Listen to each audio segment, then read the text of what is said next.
Boa noite. Eu quero só, primeiro, mostrar um respeito por esse palco aqui, que me formou na vida. Tem muito a ver com o que a gente vai falar.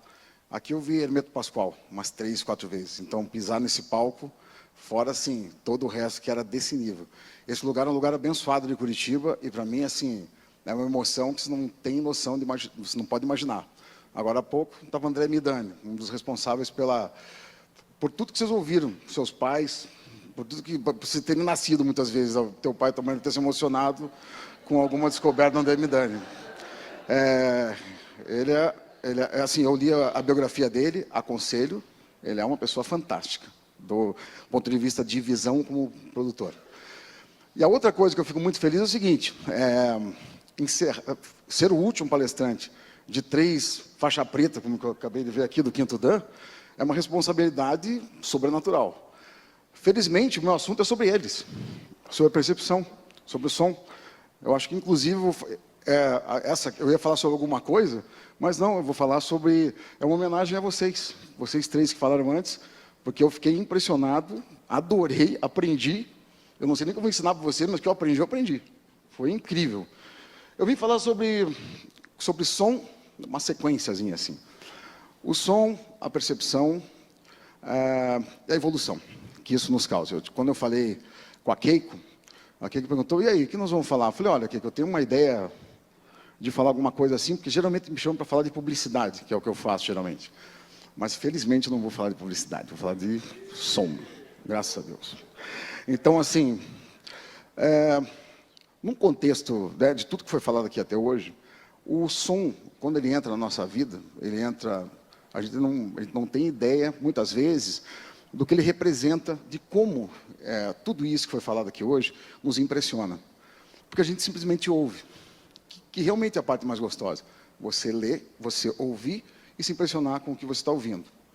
É uma coisa direta, é uma ligação afetiva que você tem, é uma ligação também de ódio, às vezes, né? Você tem um batidão lá na tua casa e você não gosta. Então, é aquela coisa que a gente sabe, ninguém fica indiferente.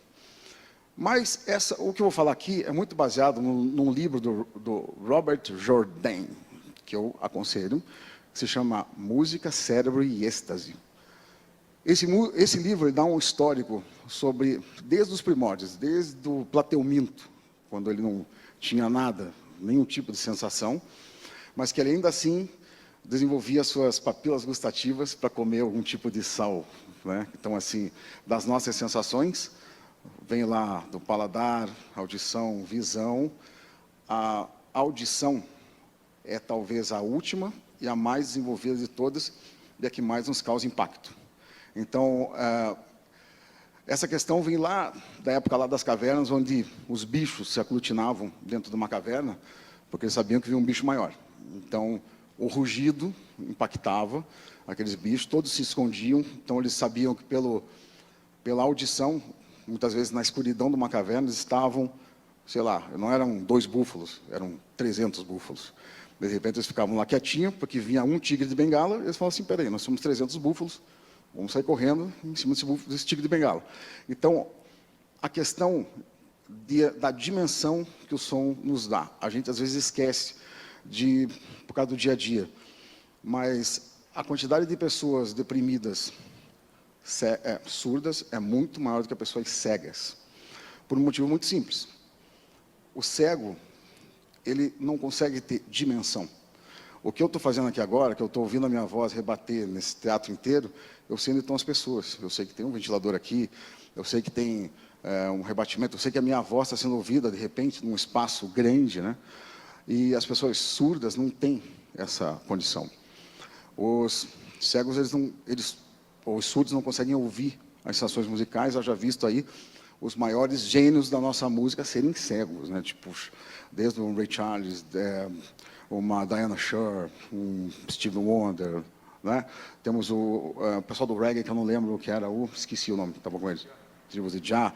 Então nós temos pessoas que são cegas que têm uma expressão musical pelo tamanho, pela dimensão que a audição nos dá. Então, assim, isso a gente não... É isso que eu falo, às vezes a gente não se liga, mas que isso é um bem que nós temos, que talvez seja o maior dos nossos bens, Por isso que se fala que ouvir é melhor que falar, não é verdade? Então, vamos lá. Qual que eu aperto aqui? Põe. Olha lá quem está aí. Com vocês, o primeiro músico da natureza, o grilo. O grilo é muito curioso, cara, a história do grilo. Além de ser muito bonitinho, olha que coisa legal. Ele tem aqui as patinhas que nós ouvimos. Cri, cri, cri. E aqui ele tem os ouvidos. Talvez tenha sido um dos primeiros bichos que tenha tido ouvido. Na verdade, o ouvido do grilo, eles são umas coisas fibrosas, assim, que, na verdade, captam algum movimento que tem de frequência. Ok. O grilo fica fazendo cri-cri, certo? Se você pegar o teu cérebro e enfiar dentro da cabeça de um grilo, você não vai ouvir cri-cri. Os teus ouvidos vão detectar que está vindo chuva. Então, você tem que dar uns passinhos para frente. Os teus ouvidos vão detectar que está vindo uma aranha. Você tem que dar uns pulos para o lado. Então, você não vai ouvir, dentro da cabeça de um grilo, você não vai ouvir um grilo. Você vai ouvir um silêncio, não vai ouvir o som das árvores, você não vai ouvir o som do rio, nada. Quem ouve o grilo, somos nós. Então, veja, daí de todos os bichos da humanidade, todos eles têm uma característica diferente com relação à audição, né? Então, vamos lá. Então, o grilo não se ouve. A baleia fica emitindo aquele som monótono, né? Que a gente acha até bonito, mas é monótono. Os bichos que emitem som, podem perceber que eles nunca têm uma condição melódica. Difícil, não tem, eles não sabem. Passarinhos que pipilam, gorjeiam, arrulham, essas coisas todas, eles fazem aquilo de uma maneira desordenada. A melodia deles é uma melodia desordenada. A gente acha bonito porque a gente gosta de som. Isso é engraçado, a gente gosta de cachoeira, a gente gosta de vento, a gente gosta dessas coisas. Mas eles não têm uma coisa ordenada. Nós somos o único bicho da face da Terra que é capaz de se emocionar com a música. E quem é o responsável por isso? O ouvido. Claro que não, é o cérebro. É o cérebro que monta essa sensação musical para a gente. Então, por isso que o cérebro de cada um pensa nas músicas de maneira diferente. Uns gostam de clássico, outros gostam de rock and roll, uns gostam de MPB, outros gostam de eletrônico, outros gostam de tudo, que nem eu. Eu gosto mesmo, de tudo. Até sertanejo eu gosto. Se pegar um cara lá bom, de viola, lá do fundo de Goiânia, com umas letras lindas, porra, bicho, tem umas modas de viola legal, espetáculo. E tem uns caras bons sertanejos também, por que não, entendeu? Funk carioca, gosto, eu ouço Jerry Smith. Eu ouço, cara. Eu ouço Junk XL. Entende? Então, assim, um amigo meu falava assim, né? Por que você vai usar só preto? Ele falava para mim. Eu uso só preto. Usa verde também. Então, assim, o colorido da música tem bom e ruim em tudo, até na churrascaria, né? Então, assim, você usar a paleta que você tem, saber escolher as coisas, o melhor de cada lado, é um prazer. Você vai ter sensações para todas as horas do teu dia. É uma coisa muito maravilhosa. Como eu sou muito pesquisador, sem saber o nome de nada, eu sou um pesquisador de sensações musicais, né? Então, assim, eu lembro no festival do South by South, vivo em festival também. Fui para o South by South, eu lembro que eu vi Rara Riot, daí eu vi Local Natives e mais uma. Eu comprei os 3 CDs na época. Coloquei na minha casa, falei, nossa, que legal essa música do Local Natives. Era do Rara Riot. Eu falei, pô, que legal essa do Rara Riot. Era da outra. Significa, sabe o quê? Que as 3 bandas de música alternativa eram iguais. Só que eles eram um hype. Só que a crítica falava pra caramba. Eu falei, cara, desculpa. Tchau, críticos. Eu vou ouvir o que eu tô afim, né? Então, assim, é muito legal a gente perceber o impacto que isso tem na gente, sabe? Porque eu costumo dizer, assim, tem música para todos os momentos, e a gente agora está aqui, né, percebendo que tem cérebro para a gente ouvir essas músicas de todo jeito. O grilo está aí para dizer isso, ele não ouve, coitado. Isso é uma outra coisa fantástica que nessa pesquisa a gente acaba vendo. Nenhuma atividade utiliza tanto o cérebro, nada, nenhuma, do ser humano, quanto a execução do instrumento. Você olhar uma partitura, empunhar ali um arco, né, colocar o teu queixo num violino e sair tocando, não tem. Tanto é que você pode ver que todo músico foi com cara de autista, né? Se o cara está executando uma peça, se o cara está tocando, os concertistas, você pode botar fogo no pé do cara. Né? Se o cara é um músico profissional daqueles, o cara, ele não vai sentir, porque o cérebro dele está em outra. Né? Justamente, então, daí vem aquelas coisas, né? Porque foi o último desenvolvimento nosso, a gente não está ainda assim, o cérebro ainda está ávido de prazer, de desafios.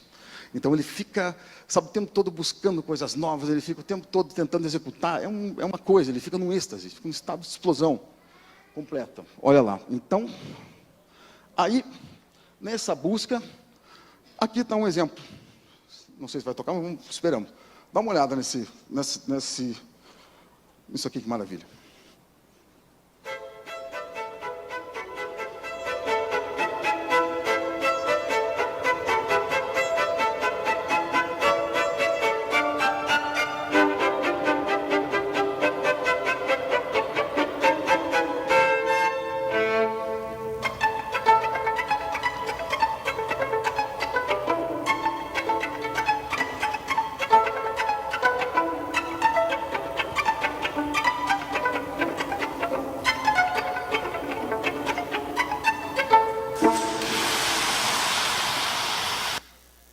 Eu tenho que nascer 3 vezes para poder tocar 1 segundo disso.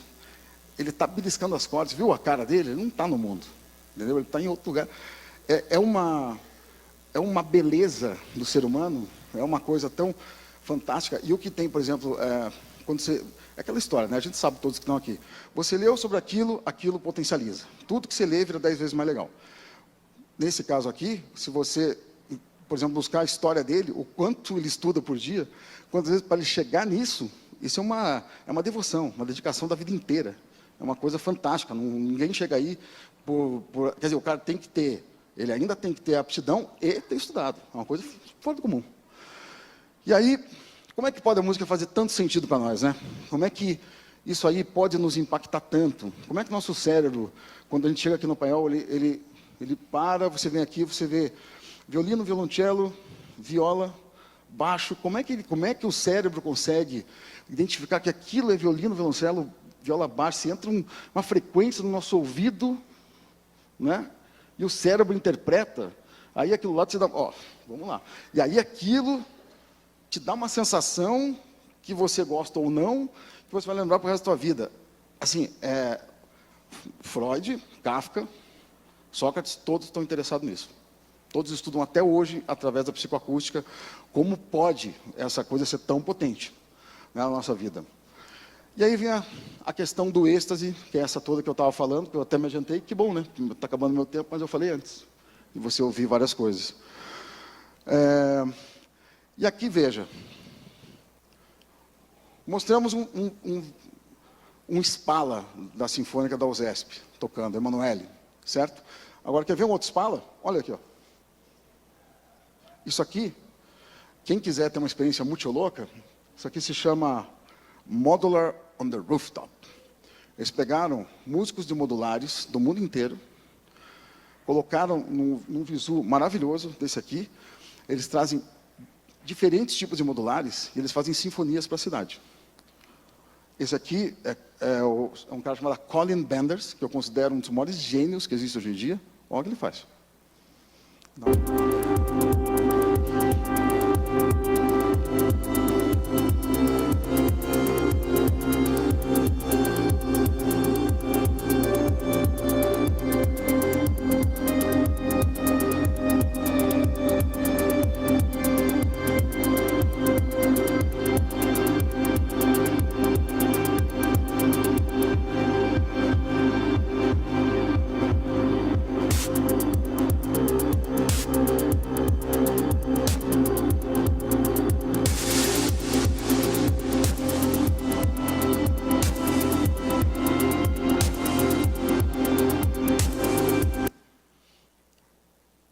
Qual a diferença dele para o Spala? Para mim, nenhuma.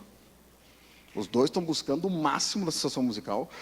O show dele, para quem quiser procurar no YouTube, ele tem mais ou menos uma parede dessa aqui, do modular, mais uma e do outro lado. E ele toca. Ele começa o show, começa a plugar, e começa a fazer o som, e começa a mexer, e ele faz uma balada plugando o cabo desse jeito, colocando, e num estado de êxtase, de transe, que eu acho inimaginável, tá? Porque eu sou fanático de música eletrônica. E a evolução do som nos levou a isso aqui, cara, aos devices de voz. A gente não tem noção o quanto é difícil um identificador de voz, porque a minha voz é diferente da tua, enquanto você fala assim, oi Alexa, poderia abrir a porta para mim? Outro fala assim, oi Alexa, poderia abrir a porta para mim? E ele identifica. É uma dificuldade desgracida, só que o que acontece, já ficou velho. Esses bichinhos estão aqui para a gente mostrar que eles já viraram jurásicos na nossa época de desenvolvimento e de mundo digital e de eletrônica. O que significa que de tudo isso, a minha homenagem a vocês três que falaram aqui antes, significa o seguinte, a peça de evolução mais legal que tem somos nós. Né? Por isso que a coisa mais legal que existe é a gente cuidar disso, é a gente entender o quanto a gente é uma máquina de evolução infinita, enquanto essas coisas ficam obsoletas, a gente é capaz de pegar um violino e deixar eterno. A gente é capaz de pegar uns modulares e fazer aquele modular me levar para um respeito igual de um violino. Né? Então, eu tenho um prazer imenso de viver de música. Né? Eu sou mais empresário do que músico hoje em dia, porque isso, fuck me, né? Porque eu queria mais tocar, mas a minha vida me levou para esse lado. Agora, é um prazer estar aqui falando e poder trazer um pouquinho para vocês dessa viagem musical e do respeito que eu tenho pela música. É isso.